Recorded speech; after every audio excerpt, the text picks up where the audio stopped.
Peraduan Cinta Malika, Story by Fujika, episode 13. Dukung channel ini dengan cara like, subscribe, komen, dan share. Terima kasih. Masih di meja makan pagi itu.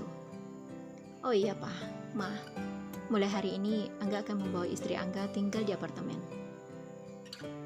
Malika yang terkejut sontak menoleh Angga yang duduk di sampingnya. Begitu juga dengan Pak Nugroho dan Ibu Anggita. Kenapa tiba-tiba sekali? Tanya Pak Nugroho menatap selidik.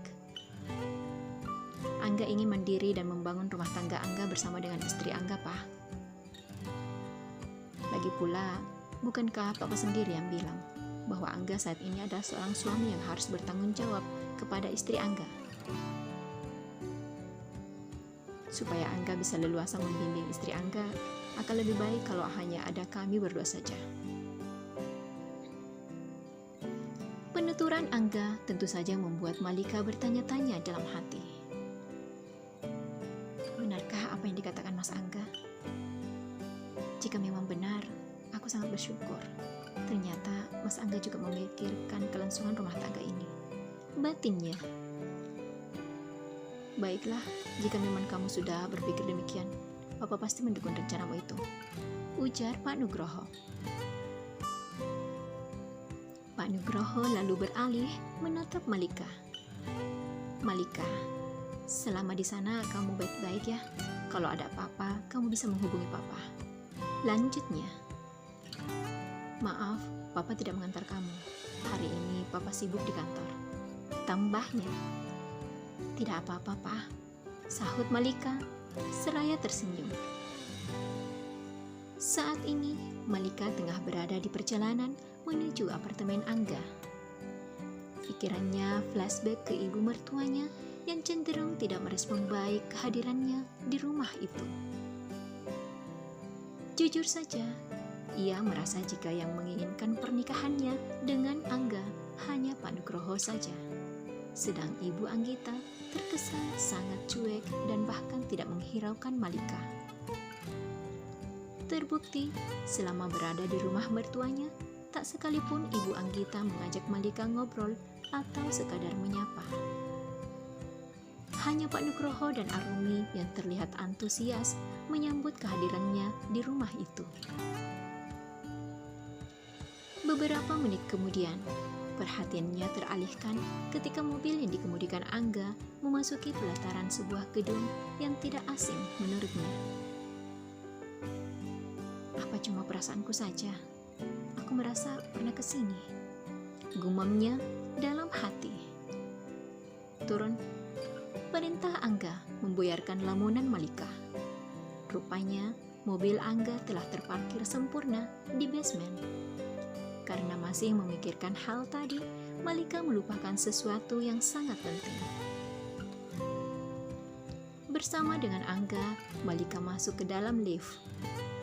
Dan kedua matanya membola tatkala ia berdiri di depan pintu yang merupakan unit milik Angga. Ia pun mengingat saat di mana dirinya mengantarkan pesanan buket bunga ke apartemen itu.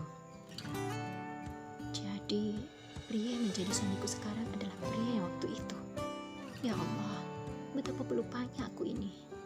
Pantas saja aku merasa pernah bertemu dengan Mas Angga. Tapi, bukankah waktu itu Mas Angga bersama dengan seorang wanita seksi? Aku bahkan mengira mereka suami istri. Lalu, kemana dia? Apa jangan-jangan...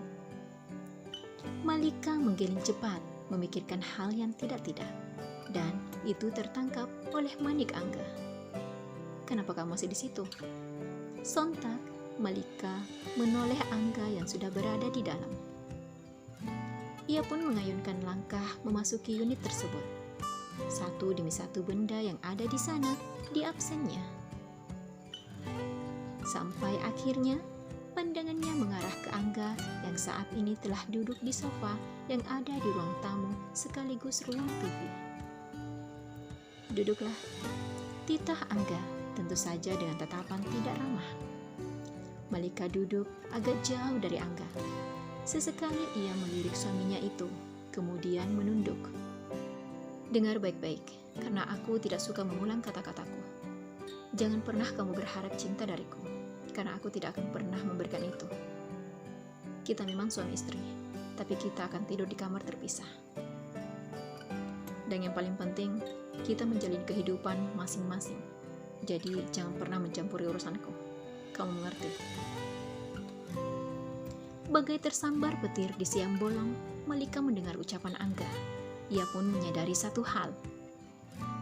Rupanya, inilah alasan Angga yang sebenarnya mengajak Malika tinggal berdua, agar Angga bisa melakukan apa saja tanpa harus mendapat teguran dari papahnya. Ingin rasanya Malika menangis saat ini juga. Namun, sekuat tenaga, ia menahannya. Ia tidak ingin terlihat menyedihkan di hadapan suaminya itu. Oh iya, agar kamu tidak terkejut, lebih baik aku mengatakannya sekarang. Aku sudah memiliki kekasih, dan tentu saja aku akan menikahinya suatu hari nanti. Jadi, jika kamu melihat kami berdua besok, lusa, atau kapanpun itu, kamu tidak akan kaget lagi, karena kamu sudah mengetahuinya. Bukan Malika tidak mengetahui tentang kedekatan Angga dengan seorang wanita, mengingat dulu Malika pernah melihat hal itu dengan mata kepalanya sendiri. Namun, mendengar Angga mengatakan langsung dari bibirnya, rasanya sungguh menikam tepat di ulu hati. Jangankan menatap Angga, mengangkat kepala saja, Malika sungguh tak sanggup. Tak ada yang mampu ia lakukan selain menunduk sembari mengepalkan tangannya, berusaha tetap tegar. Kita berdua menikah karena dijodohkan. Jadi aku yakin, kamu pasti juga tidak menginginkan pernikahan ini. Untuk peraturannya, aku rasa tidak perlu dicatat, karena aku juga tidak mau ribet. Cukup tidak mencampuri urusan masing-masing. Dan satu lagi, kamu bebas melakukan apa saja di unit ini, asal jangan pernah masuk ke kamarku. Ingat, jangan sekali-sekali kamu menginjakkan kakimu itu di kamarku. Paham? Tanpa peduli akan sikap diamnya Malika, Angga bangkit dan berjalan memasuki kamarnya. Malika yang ditinggal hanya tertunduk, sebab air mata yang sejak tadi menggenang kini telah tumpah. Kamu salah, Mas Angga.